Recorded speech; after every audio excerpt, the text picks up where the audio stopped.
5 in red in the middle. Ronaldo!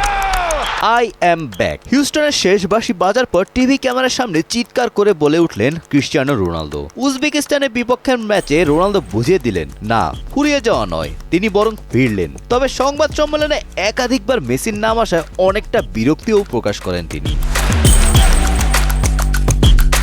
আর্জেন্টিনার হয়ে দুর্দান্ত ফর্মে রয়েছেন মেসি। গ্রুপ পর্বে 2 ম্যাচেই আর্জেন্টিনার হয়ে হ্যাটট্রিক সহ করেছেন মোট 5 গোল। বিশ্বকাপে এ পর্যন্ত 2 গোল করা রোনালদো পর্তুগালের গ্রুপ পর্বে 2 ম্যাচে 1টি জয় ও 1টি ড্র করেছে। মিক্সড জোনের প্রথম প্রশ্নেই সাংবাদিকরা তার কাছে স্প্যানিশ ভাষায় জানতে চান বিশ্বকাপের পরবর্তী ধাপগুলোর কোনো একটিতে মেসির মুখোমুখি হতে চান কিনা।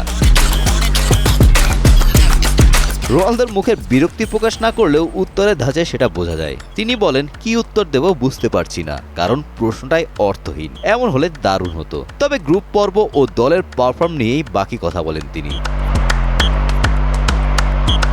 শেষের দিকে আবারও মেসিকে টেনে আনেন এক সাংবাদিকের প্রশ্ন ছিল, গতকাল মেসি 2 গোল করেন, এমবাপ্পেও।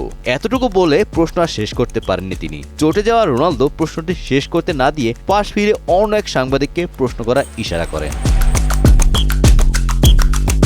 সেই সাংবাদিক জানতে চান রোনালদো কি আরও প্রশ্নের উত্তর দিতে চান। পর্তুগিজ কিংবদন্তির উত্তর, প্রশ্নের উপর নির্ভর করছে, ভালো না হলে উত্তর দেব না। তখন পর্তুগালের প্রথম ম্যাচের প্রশ্ন জেনে সেই সাংবাদিক জানতে চান রোনালদো কি শেষ পর্যন্ত বিশ্বকাপে চেনা ছন্দে ফিরতে পারলেন। পর্তুগিজ ফরওয়ার্ডের উত্তর, আমি সব সময় ফিরে আসি, একটু আগে কিংবা পরে। নিজের কাজটা করে যাওয়াই আসল। আমি যা করি তাতে আমার প্রবল বিশ্বাস আছে। আমার পুরো ক্যারিয়ারটাই এমন।